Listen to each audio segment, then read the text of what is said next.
para você fazer uma análise para a gente, econômica, sociopolítica, sei lá, a mais abrangente possível daquele Brasil que você tinha no Vem Pra Rua, que é esse início, né, o pontapé inicial, para o Brasil que a gente tem hoje. O que mudou, o que continua igual? Bom, pois bem, uma análise de 2014 pra cá, né? Isso. Em certa medida, as pessoas saíram em 2013. Você tava com quantos anos? Eu tinha 29, 30 anos quando eu comecei o MBL. Tá. Eu era um dos mais velhos. O Kim tinha 18, 19 anos. Moleque, né? Todo moleque. mundo...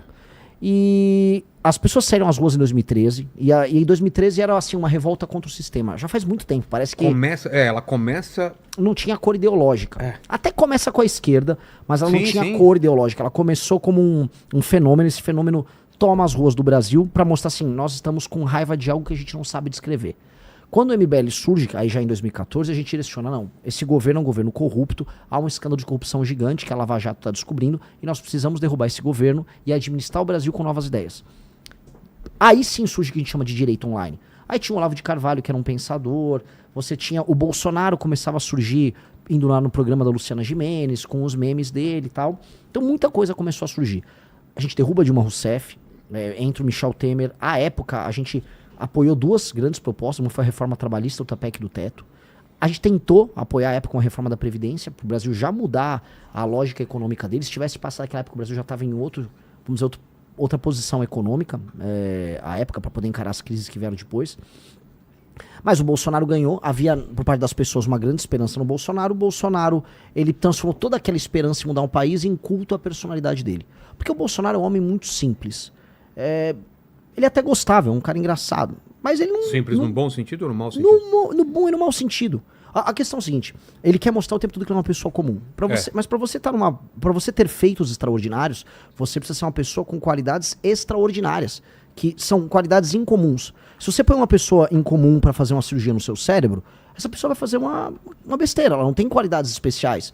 O Bolsonaro nunca teve essas qualidades, as pessoas gostavam dele por ele ser simples, por ele ser engraçado.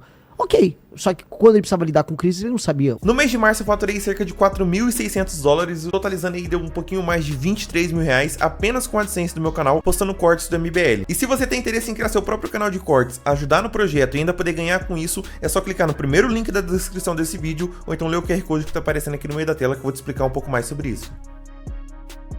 O que fazer. E mais, ele tinha preocupações com os filhos, se o filho corrupto aqui ou o filho corrupto ali, ele iria se dar mal, então ele precisava proteger. Na prática, ele traiu essa esperança das pessoas e a gente se manteve brigando. E acho que você fez muita cobertura desse período, 2020, 21, 22.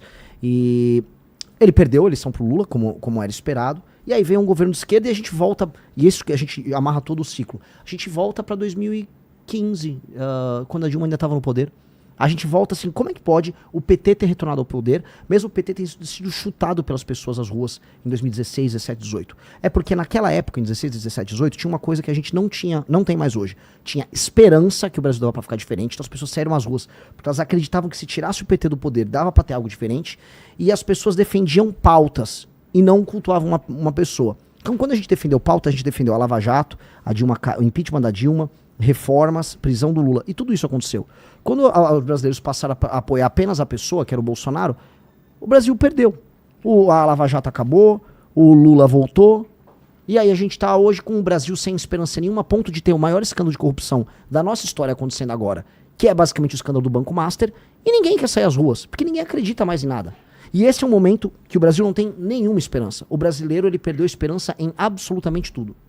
Especialmente as pessoas com mais de 30, 40 anos. Sinto isso, as realmente. pessoas da minha geração. Da sua geração também. Na minha geração. Porque é uma também. geração que o Brasil não se realizou. A gente passou umas 3 levas de agora vai. Depois do tempo você fala, quer saber? Muda governo, entra governo, é a mesma coisa. Isso. E é ruim isso. Esse Muito sentimento ruim. é ruim. É muito ruim, porque não aconteceu. O Brasil não aconteceu pra minha geração. Tinha oportunidade. Lógico. Imagina um cara, eu tô com 42 anos. Um cara da minha geração achava assim, vou fazer a faculdade... Estudei, fiz a faculdade, vou arrumar um trampo, vou crescer na empresa, talvez mude pra outra pra ter uma promoção, vou comprar uma casa, casei. Não aconteceu isso. Não aconteceu. Essa geração minha, já em 2008 teve uma crise, então teve a crise mundial em 2008, o Brasil teve uma outra crise em 2013, 14, 15, crise econômica, então essa pessoa perdeu tudo, aí quando viu esse cara que fez a faculdade tá tendo que fazer Uber pra sobreviver. E aí ele, não, agora é Bolsonaro, agora vai, aí não foi. Aí volta o Lula e fala, vou te dar uma picanha. Picanha? E não teve picanha nenhuma também. Então esse cara acha que viver no Brasil é uma desgraça, e aí o que tá acontecendo? As pessoas estão indo embora do Brasil. O Brasil, que sempre foi um país de imigrantes, um país assim, especialmente se você é do centro-sul do Brasil, você provavelmente vai lembrar que seu avô ou sua avó veio de algum lugar diferente do mundo. Hoje não é mais assim, o brasileiro vai embora. O brasileiro tá procurando emprego em outros lugares. E isso tá acontecendo porque as pessoas perderam a esperança do Brasil. Aí são piadas, o Brasil é um bostil, o Brasil não vai dar nada, ou o Brasil é um cachorro caramelo. Aí o PT se aproveita disso. Não, é a soberania com o cachorro caramelo. Pô, cara, a gente não é isso. A gente perdeu essa energia vital que poderia fazer a gente ser uma das grandes potências do mundo. E aí o que eu tô tentando fazer? Eu acredito muito. Eu sou meio louco nesse sentido. Cara, o Brasil tem tudo pra ser um dos 5 maiores países do mundo. E por que tem tudo pra ser? Esse é o cálculo que eu jogo pra todo mundo que é negativo. O Brasil tem um monte de problema. A gente tá com uma janela de oportunidade incrível aí pela frente. Exatamente, Vilela. Exatamente. Terras raras. O Brasil, antes de eu chegar na Terra rara, o Brasil tem um dos maiores territórios do mundo? Sim. Assim como a Austrália, assim como a Rússia, assim como os Estados Unidos, assim como a Índia, assim como a China. Mas tem uma diferente. Calma, vou chegar aí. 2, o Brasil tem grande população? Sim, tem mais de 200 milhões de habitantes. 3, o Brasil tem uma economia grande?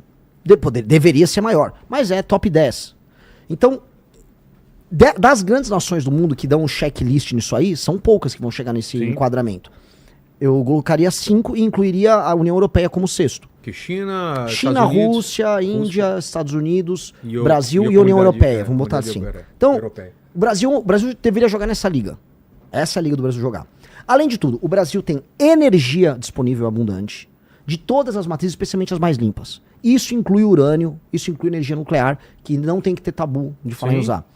O Brasil tem terras agricultáveis. Não é igual, tem um grande pedaço aí da Groenlândia. Você não vai plantar na Groenlândia. A gente tem recursos hídricos abundantes. A gente tem petróleo. A gente tem um clima quente que permite que você tenha, por exemplo, 2 safras no ano. Ou seja, o Brasil é um país abençoado nesses termos. Água, demais. Descobriram debaixo da Amazônia água por não sei quantas décadas aí para a humanidade. Então, onde eu vou chegar? Em condições normais de temperatura e pressão, se a gente não se sabotar, a gente é top 5 no mundo. Agora, se você perguntar para qualquer brasileiro se o Brasil é hoje uma nação que tem condição de sentar na mesa com os grandes, as pessoas vão dar risada. A gente acha que a gente é ridículo, que a gente é um país eco. Pois bem, a gente precisa de um plano. O problema do Brasil é um problema de liderança. É como se a gente fosse um time de futebol que tem bons jogadores, mas o técnico é um imbecil. E este é o grande problema do Brasil. Nós escolhemos a pior comissão técnica assim, possível. E em todos os termos, não estou falando só do Lula, do presidente da República. Eu estou falando, por exemplo, que o Tribunal de Contas da União, ou nomeações para órgãos que as pessoas nem sabem o nome, vão ser feitas por figuras que vêm dos piores estados em termos de administração do Brasil. O que eu quero dizer? O Maranhão, o Amapá, o Acre, que são lugares mal administrados. Os lugares onde tem muita corrupção, onde uma parte dos municípios não se sustentam, eles mandam mais do que São Paulo. E aí os lugares mais mal administrados colocam os políticos que mandam em tudo. Então, tem algum sentido em eu pegar, por exemplo, montar a comissão técnica da seleção brasileira com jogadores que estão na Série C, que foram rebaixados? Com um técnico, com massagista, com fisioterapeuta? Não faz sentido. Mas é o que a gente faz na política. Então, um estado... Eu visitei o Maranhão. Beijo pra todo mundo do Maranhão, vocês sabem que eu tô falando verdade. A galera do Maranhão sabe que eles são administrados pela pior classe política do Brasil. Dito isso, eles mandam muito mais do que administradores públicos e políticos e lideranças de estados mais bem administrados. Santa Catarina, por exemplo. Então, o que faz com que o Brasil ele seja tão desequilibrado? Nós temos um sistema político antigo que ele valoriza a ocupação de espaço e não a entrega de resultado. Se você gostou do vídeo, não se esqueça de deixar o like e se inscrever no canal. Te vejo no próximo vídeo.